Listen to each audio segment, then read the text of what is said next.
Let's speak to our correspondent in London, Bénédicte Paviot. Hello to you, Bénédicte. Tell us just how serious is this latest resignation?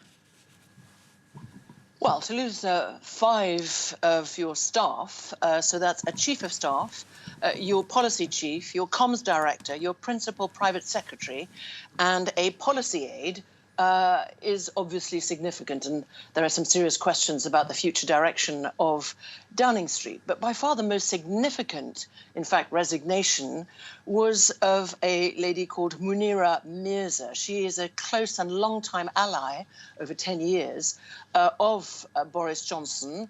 So since he's been mayor of London and now prime minister, she resigned over something very serious, and that is over the prime minister's false claim that the leader of the Labour Party, Sir Keir Starmer, had failed to prosecute a serial sex offender, Jimmy Savile, when Keir Starmer was Director of Public Prosecutions. Now, Johnson initially made that accusation in Parliament. It has to be said against the advices of his closest advisers.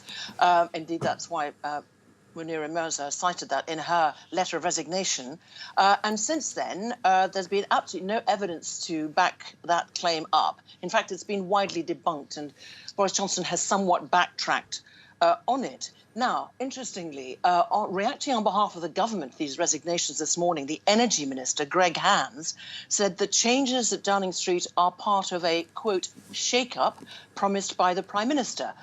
Well, you won't be surprised to know that the Labour Party and Ed Miliband said that the Prime Minister has become, quote, a stain on our politics and lacks, quote, the scruples to resign. Yeah, so Bénédicte, as you're saying, obvious that there's anger among the opposition, but what about the ruling party? What will Tory MPs do now?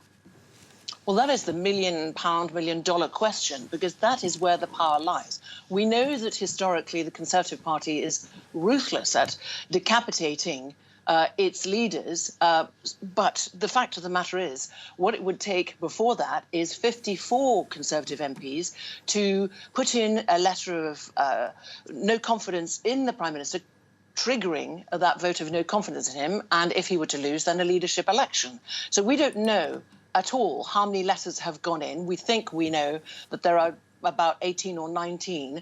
But above and beyond that, could the Prime Minister then win that, Boris Johnson, and then the rules say that he could stay for a year? But there is certainly a fear a growing fear and mounting pressure on Boris Johnson, a growing fear amongst Tory MPs, that this is just a series of crises that are really engulfing the Prime Minister, that he is distracted by Operation Save Big Dog, and that is save his own skin as Prime Minister and leader.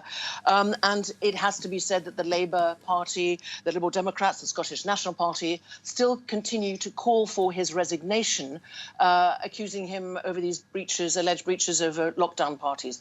So waiting continues. It still seems a question of when, not if. All right. Thank you very much, Bénédicte Paviot, reporting from London.